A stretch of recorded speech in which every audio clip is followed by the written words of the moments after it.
Hello नमस्ते everyone, फेरि पनि हजुरहरूमाझ उपस्थित भइसकेको छु एउटा सानो भ्लग लिएर। यदि मेरो भ्लगमा हजुरहरू नयाँ हुनुहुन्छ भने प्लिज एक लाइक अनि सब्सक्राइब गर्न नबिर्सिनुहोला र मेरो भ्लगलाई हेरेर मलाई मनोबल बढाइदिनु होला है त। हस् त, अब सुरु गर्छु मेरो भ्लगमा। आज खास भन्ने हो भने युट्युब च्यानल कसरी खोल्ने र युट्युब सेटिङ कसरी गर्ने भन्ने बारेमा भन्न गइरहेछु साथीहरू। किनकि म यस्तै यस्तै भिडियोहरू हजुरहरूमाझ उपस्थित गराउनेछु र हजुरहरूलाई यस्तै यस्तै कुरा सिकाउनेछु। यही हो मेरो युट्युबको मेन अब एट्र्याक्सन। र हजुरहरूलाई कस्तो लाग्छ मेरो भिडियो र कहाँबाट हेर्दै हुनुहुन्छ अवश्य पनि हजुरहरूले कमेन्ट गरिदिनु होला कमेन्ट बक्समा गएर। र खास आज युट्युब च्यानल खोलिसकेपछि त्यसलाई कसरी सेटिङ गर्ने र कहाँबाट गर्ने र कुन तरिकाले आफ्नो भिडियो हेर्न सकिन्छ भन्ने बारे हजुरहरूमाझ यो कुरालाई लिएर आएको छु। जानकारी हजुरहरूलाई पनि धेरै छ, तर पनि अब हामीले अहिलेसम्म गरेको मेरो जुन एक्सपिरियन्स छ हजुरहरू समक्ष राख्न गइरहेको छु। युट्युब च्यानल त खोल्नुभयो, तर त्यसको जिमेल आइडी, पासपोर्ट हैन, र कहाँ कहाँ नेपालबाट खोल्दै हुनुहुन्छ कि इन्डियामा बसेर खोल्दै हुनुहुन्छ कि, र कुन तरिकाले च्यानललाई अगाडि लाने, कुन तरिकालाई ग्रो गर्ने हैन, त्यसको भिडियोहरू पनि म स्टेप बाई स्टेप हजुरहरू समक्ष राख्ने नै छु। र मेन कुरा त युट्युब च्यानल खोलेर तपाईँले रेडी गर्नुभयो र आफ्नो भिडियो कसरी हेर्न सकिन्छ त भन्ने बारे भन्न गइरहेको छु। तपाईँको युट्युबले बहुत सा एप्स दिएको छ, त्यो एप्स मार्फत तपाईँले हेर्न सक्नुहुन्छ। एउटा त अब तपाईँहरूलाई थाहा छ पनि होला सायद, कतिपयलाई थाहा पनि हुन नसक्ला। र वाइटी स्टुडियो भन्ने एउटा एप्स पाउँछ, युट्युबले दिएको हुन्छ। त्यहाँ गएर तपाईँले आफ्नो भिडियो हेर्न सक्नुहुन्छ। तर भिडियो अपलोड गरेको लगभग 24 घन्टासम्म चाहिँ हेर्न सक्नुहुन्न। र त्यहाँ कति भ्युज आउँदैछ र त्यहाँनिर कति आफ्नो सब्सक्राइबर भयो, कुन कुन च्यानलबाट आफूलाई कमेन्ट आएको छ, त्यो सबै त्यहाँबाट जानकारी पाउन सक्नुहुन्छ। र प्लस र त्यस पछाडि लिएर अब तपाईँले युट्युब च्यानल रेडी गर्नुभयो।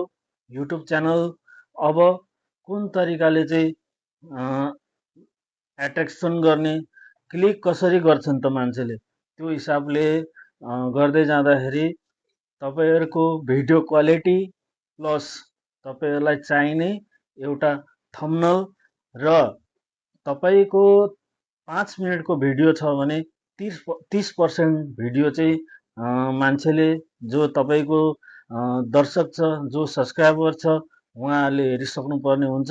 तब गएर भ्युज काउन्ट हुन्छ। र स्टार्टिङ हजुरहरूको भिडियोमा भ्युज आउँदैन होइन, तपाईँहरू नडराउँदा हुन्छ। तपाईँहरूको भिडियो राम्रो छ, थम्बनेल राम्रो छ, किवर्ड्स ट्याग्स राम्रोसँगले लाउनु भएको छ, डिस्क्रिप्सन राम्रोसँगले भर्नु भएको छ भने तपाईँहरूको भ्युज आउँछ, नडराउनुहोस्। र आज मेरो भिडियोमा भ्युज आएन, 10-5 भ्युज आउँदैछ भनेर तपाईँहरू हरेस नखानु होला। भिडियो निरन्तरता तपाईँहरूले 2 दिनमा 2टा सक्नुहुन्छ भने, र सक्नुहुन्न भने दिनमा एउटा, अझै पनि भ्याउनुहुन्न, पार्ट टाइम गर्न चाहनुहुन्छ भने हप्तामा एउटा, र अवश्य महिनामा 4टा भिडियो हालेर तपाईँको च्यानल बिस्तारैसँगले अगाडि बढाउनु सक्नुहुन्छ। र हजुरहरूलाई मैले यो कुरा त जानकारी गराइहालेँ। त्यसपछि तपाईँको थम्बनेल कसरी बनाउने, अब त्यसको पनि के अरे बिना पैसाको अहिलेको समयमा केही पनि हुँदैन होइन। र त्यसमा अब तपाईँलाई म पछि यसको बारेमा पनि म भिडियो बनाइदिन्छु, हजुरहरूले मेरो भिडियो हेर्दै जानु होला। र प्लस तपाईँहरूले कहाँनिर गएर गल्ती गर्नुहुन्छ त्यो गल्तीलाई सुधारेर अगाडि बढ्नुहोस्। तपाईँको च्यानल अवश्य पनि ग्रो हुन्छ र प्लस मोनेटाइज हुन्छ। र वाइटी स्टुडियोको बारेमा त मैले हजुरलाई भनिसकेँ। वाइटी स्टुडियो तपाईँ प्ले स्टोरबाट डाउनलोड गर्नु सक्नुहुन्छ। हरेक तपाईँले युट्युबमा चाहिने भिडियो एडिटर पनि यो प्ले स्टोरमै मिल्न सक्छ र मिल्छ। युट्युबको एडिटर हुन्छ एउटा वाइटी क्यारेट भन्ने, त्यसबाट पनि तपाईँले धेरै भिडियोहरू एडिट गरेर युट्युबमा हाल्न सक्नुहुन्छ र त्यसबाट हाल्नु भयो भने त्यसको म्युजिक तपाईँले ब्याकग्राउन्ड म्युजिक हाल प्रयोग गर्न पाउनुहुन्न, किनकि प्रयोग गर्नुभयो भने त्यसमा कपिराइट क्लेम आउन सक्छ र हजुरहरू के अरे जहीँ गएर भ्लग बनाउनुहोस् पछाडि ब्याकग्राउन्ड म्युजिक आउनु भएन र के अरे यदि पछाडि ब्याकग्राउन्ड म्युजिक आयो भने हजुरलाई कपिराइट स्ट्राइक लाग्न सक्छ र च्यानल मोनेटाइज हुनलाई पछि गएर समस्या आउन सक्छ र हजुरहरूले युट्युब च्यानल खोलेको Google ID plus Google ID बिर्सिनु भएन र पासपोर्ट बिर्सिनु भयो भने पासपोर्ट चेन्ज गर्ने अप्सनहरू हुन्छ। तपाईँले आजको भोलि नै चेन्ज पनि गर्न सक्नुहुन्छ है त। र त्यस पछाडि तपाईँहरू निरन्तरता भिडियो हाल्ने गर्नुहोस् र सर्ट पनि हाल्नुहोस्, त्यसमा लङ पनि हाल्नुहोस्।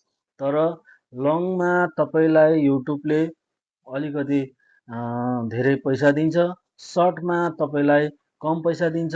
मैले यस्तो कुरा किन गरिरहेको छु भने हेर्नुहोस्, मेरो अब युट्युब च्यानल मोनेटाइज हुन आँटेको छ, त्यही भएर हजुरमाझ म यो खुसी बाँटिरहेको छु।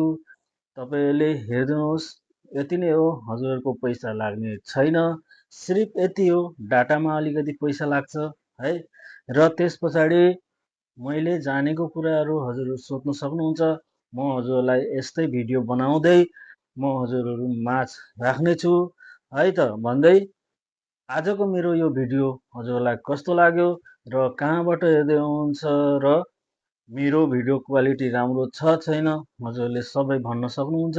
र मैले कतिपय मेरो भिडियोमा अझै पनि भन्छु, नम्बर मेन्सन गरिदिएको छु, नम्बरमा डाइरेक्ट कल गरेर पनि तपाईँले सोध्न सक्नुहुन्छ र त्यो भएन वाट्सएपमा हाई हेलो गरेर पनि सोध्न सक्नुहुन्छ। र तपाईँहरूलाई यो मौका अरू युट्युबरले दिँदैन र म कुनै ठुलो युट्युबर होइन, हजुरहरू जस्तै हो, त्यही भएर हजुरहरूसँग मेरो खुसी बाँड्न मात्रै चाहेको हो, बाँड्नको लागि कुनै पैसा लाग्ने छैन भन्दै आजको मेरो यो भ्लग यहीँ टुङ्गाउन चाहन्छु। भेट्छु अर्को भ्लगमा भन्दै जय नेपाल, लभ यु अल।